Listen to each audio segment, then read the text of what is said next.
আসসালামু আলাইকুম রহমতুল্লাহ। দেশ এবং প্রবাস থেকে আপনারা এই ভিডিওটা দেখতেছেন। সর্বপ্রথম আমরা তীব্র নিন্দা জানাই। আপনারা দেখেছেন সম্প্রতি একটা জিনিস ভাইরাল হয়েছে। আজকে ঢাকা ৮ আসনের সংসদ সদস্য পদপ্রার্থী, স্বতন্ত্র পদপ্রার্থী উসমান হাদি, তাকে আজকে অন্যায়ভাবে গুলি বর্ষণ করা হয়েছে। আমরা বাংলাদেশ খেলাফত যুব মজলিসের পক্ষ থেকে, ব্রাহ্মণবাড়িয়ার পক্ষ থেকে তীব্র নিন্দা জানাচ্ছি। পাশাপাশি বাংলাদেশ প্রধান উপদেষ্টা ডক্টর ইউনূসের কাছে আমাদের একটা আবেদন, এই উসমান হাদি তাকে কেন আজকে এত বড় একটা অনাকাঙ্ক্ষিত ঘটনার সম্মুখীন কেন করা হয়েছে আপনারা তদন্ত করেন। কার এত বড় দুঃসাহস এই স্বৈরাচারের পরে, ২৪শে গণঅভ্যুত্থানের পরে এই বাংলাদেশের মধ্যে প্রকাশ্যে একজন যুবককে এরকম ভাবে গুলিবিদ্ধ করা হয়। আমরা দেখতে পেয়েছি তাকে এরকম ভাবে গুলি করা হয়েছে। বর্তমানে তার যা অনেক সংকটের মধ্যে আছে, তিনি আইসিইউর মধ্যে সম্ভবত মনে আছেন।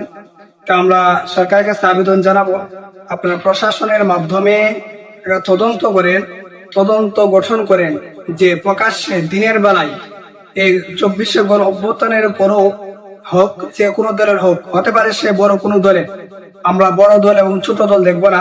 যারাই সন্ত্রাসী করবে, যারা এই বাংলাদেশের মধ্যে আবার অরাজকতা সৃষ্টি করবে, সে কোন দলের সেটা দেখার আমাদের বিষয় না। আমরা চাই জনসম্মুখে তার শাস্তির ব্যবস্থা করা হোক। কেন জনসম্মুখে শাস্তির ব্যবস্থা করা হবে? কারণ বাংলাদেশ ২৪-এর পরে আমরা জানি যে এই বাংলাদেশ থেকে পেশবাদ দূর হয়েছে। প্রত্যেকেই স্বাধীনভাবে চলতে পারবে, স্বাধীনভাবে কথা বলতে পারবে, এই হিসেবে আমাদের একটা আশা ছিল। কিন্তু গত কালকারি তফসিল ঘোষণা করা হয়েছে, ২৪ ঘন্টা যেতে না যেতেই এর ভিতরে দেখা গেল এত বড় একটা অনাকাঙ্ক্ষিত ঘোষণা। এই অনাকাঙ্ক্ষিত ঘটনার মাধ্যমে আবার প্রমাণ করেছে না স্বৈরাচার চলে গেছে। হয়তোবা ওই স্বৈরাচারের দূষর অথবা অন্য কোনো বড় দলের এজেন্ট, তারা এই দেশকে আবার অরাজকতা সৃষ্টি করতে চায়। পুরা বিশ্বের মধ্যে তারা এই বাংলাদেশের মানকে নিচু করতে চায়। তাই আমরা ওইরকম লোকদেরকে তদন্ত করে জনসম্মুখে আনেন এবং জনসম্মুখে তাদেরকে শাস্তির ব্যবস্থা করেন।